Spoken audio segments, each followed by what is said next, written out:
everybody, and how are you today?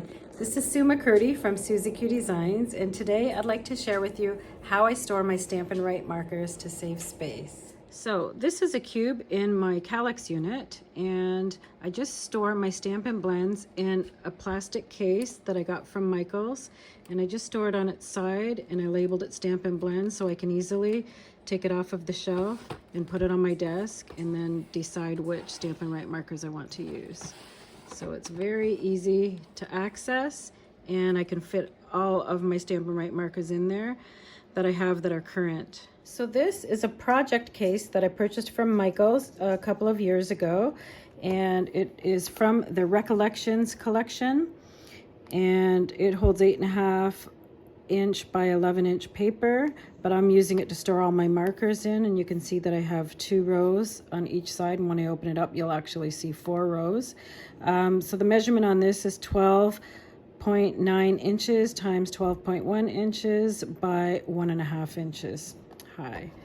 So I store them like that. So I'm just going to open it up and show you what it looks like. So there are 2 tabs on the one end of the project case.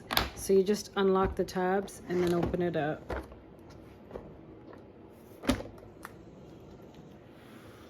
Okay, so each side is full with Stampin' Right markers, and I don't have all of the current ones, but I do have most of them.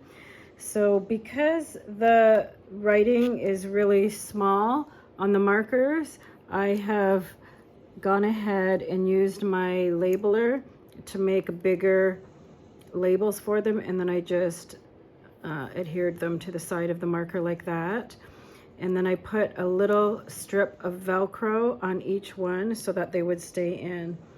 Okay, and that's kind of the softer side of the Velcro. The firmer side of the Velcro, I put a long strip here and here, as well as on the other 2 sides. So I just put the strip all the way down the middle and all the way down the middle on this side as well. And then the Stampin' Right marker fits in there just like that. Okay, so the Velcro that I bought, I also got that at Michael's. And my labeler I got at Staples. And all I need to do is take off the backing of this and then stick it on here on the marker so that it looks the same as all the other ones. So I had them facing this direction, and then I just get my pokey tool, one of my pokey tools out, and then I just get the back of the paper off of these, and then I put it on the back of the marker. Okay, so I've got the paper backing off of the back of there, and then I just adhere it to my marker so that I can see it a lot better. So this one is my light azure afternoon marker. Got it labeled. I'm just going to discard the backing, get rid of that, and then I can bring in my project case and put them in here. Now what I really like about this system is that once you have them all in here, it doesn't take up a lot of space when it's closed, and I can fit it right on my shelf on my Calyx unit. Also, I can throw this in one of my bags if I'm going to a crop. I can take the whole case with me, you know.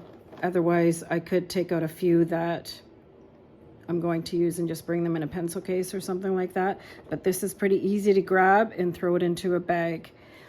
Okay, so what I also did is I went on my computer and I made a sheet of all of the colors that I have in the case. I do have some other ones that are retired, but I took them out. So I just left Crumb Cake there uncolored, so I'm gonna grab those out of here and then color those in. So Crumb Cake is over here. So I'm gonna take those 2 out and then just show you how I did that. Let's get that out of the way.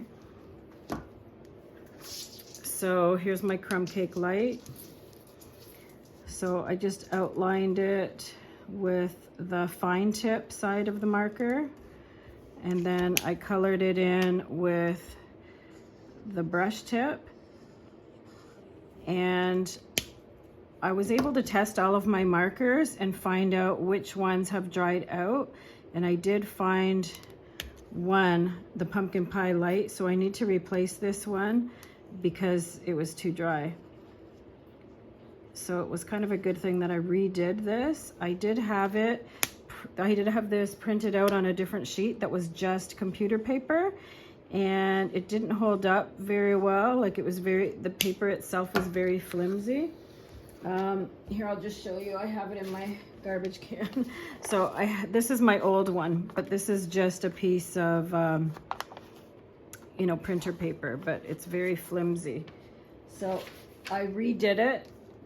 I actually retyped it out, and I did it on cardstock, the Stampin Up cardstock, just the regular weight cardstock on here.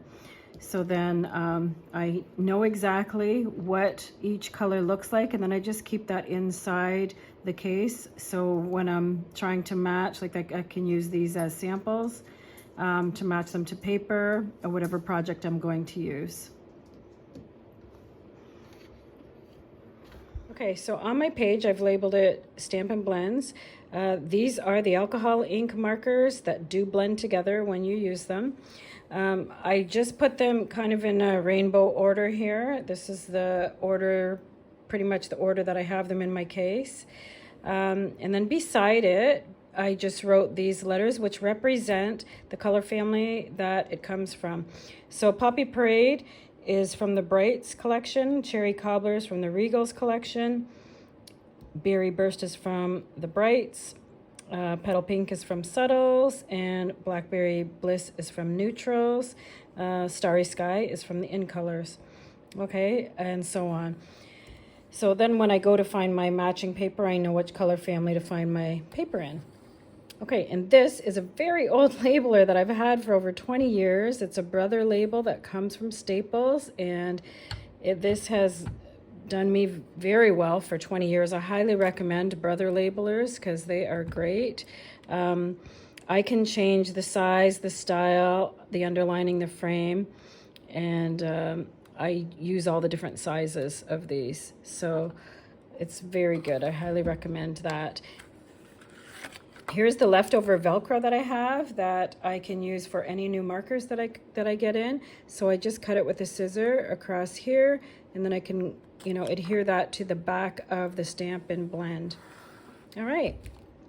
Thank you so much for joining me today, and I hope you like the way I organized my Stampin' Blends. Thank you, and have a great day.